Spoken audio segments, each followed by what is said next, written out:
સરકારી કર્મચારીઓ માટે મોટા ખુશીના સમાચાર સામે આવ્યા છે. પગારમાં 34% સુધીનો વધારો જોવા મળી રહ્યો છે. ક્યારથી આ વધારો ખાતામાં આવશે?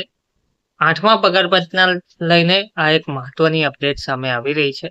વિગતવાર માહિતી શું છે તે જોઈએ. નમસ્કાર મિત્રો, સ્વાગત છે તમારું અમારી યુટ્યુબ ચેનલમાં. મિત્રો, 8મો પગાર પંચ સરકારી કર્મચારીઓ અને પેન્શનરોના ખિસ્સા હવે છલકાવા જઈ રહ્યા છે. 34% સુધીના પગાર વધારાની ભલામણ અને એરિયર્સનો લાભ મળશે તેવું જોવા મળી રહ્યું છે.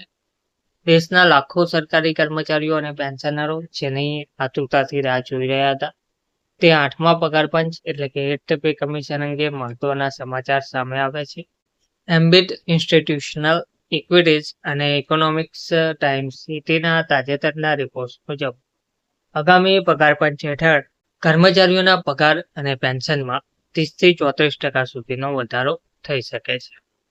આ ફેરફારથી 1.1 કરોડથી વધુ કેન્દ્રીય કર્મચારીઓ અને પેન્શનરોના જીવન ધોરણમાં મોટો સુધારો આવવાની અપેક્ષા છે.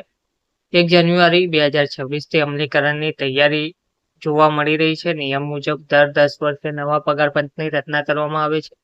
7મું પગાર પંચ 2016માં અમલમાં આવ્યું હતું, જે મુજબ 8મું પગાર પંચ 1 જાન્યુઆરી 2026થી અમલી બનવા જઈ રહ્યું છે.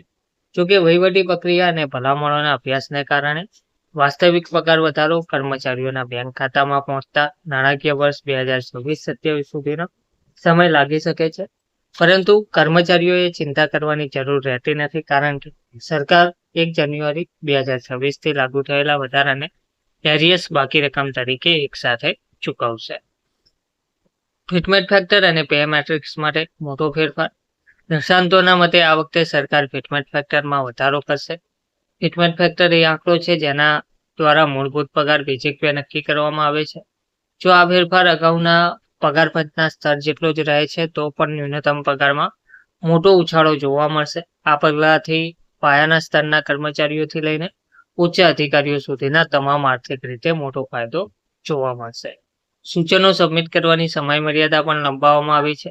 સરકારે આ પગાર પંચને વધુ પારદર્શક અને કર્મચારીલક્ષી બનાવવા માટે તમામ હિસ્સેદારો એટલે કે સ્ટેક હોલ્ડર્સ પાસેથી પ્રતિસાદ માંગ્યો છે.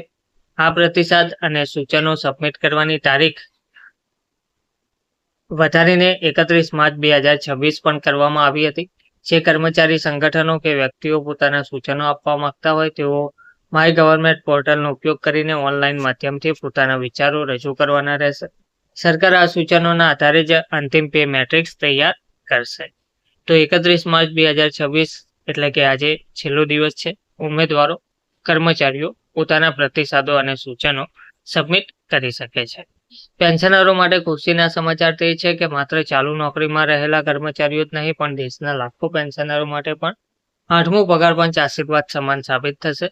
પેન્શનમાં અંદાજિત 30%નો વધારો મોંઘવારીના આ સમયમાં વૃદ્ધો અને નિવૃત્ત કર્મચારીઓ માટે મોટી આર્થિક રાહત લાવશે. ઉર્જા સંકટ અને વધતી જતી જીવન જરૂરી ચીજ વસ્તુઓના ભાવ વચ્ચે આ પગાર વધારો બજારમાં નવી રોકડની પ્રવાહિતા પણ લાવશે, જે અર્થતંત્ર માટે પણ હિતકારક રહેશે. 8મું પગાર પંચ માત્ર પગાર વધારો નથી, પરંતુ લાખો પરિવારોની આર્થિક સુરક્ષાનો મામલો છે. જોકે સરકાર તરફથી તેને અંતિમ ગેજેટ ક્યારે બહાર પાડે છે તે જોવાનું રહેશે, પરંતુ હાલના જે સંકેતો છે અને આર્થિક અહેવાલો કર્મચારીઓ માટે ખૂબ જ સકારાત્મક છે. 2026નું વર્ષ સરકારી કર્મચારીઓ માટે ખુશીઓનું વર્ષ સાબિત થવા જઈ રહ્યું છે. ધન્યવાદ.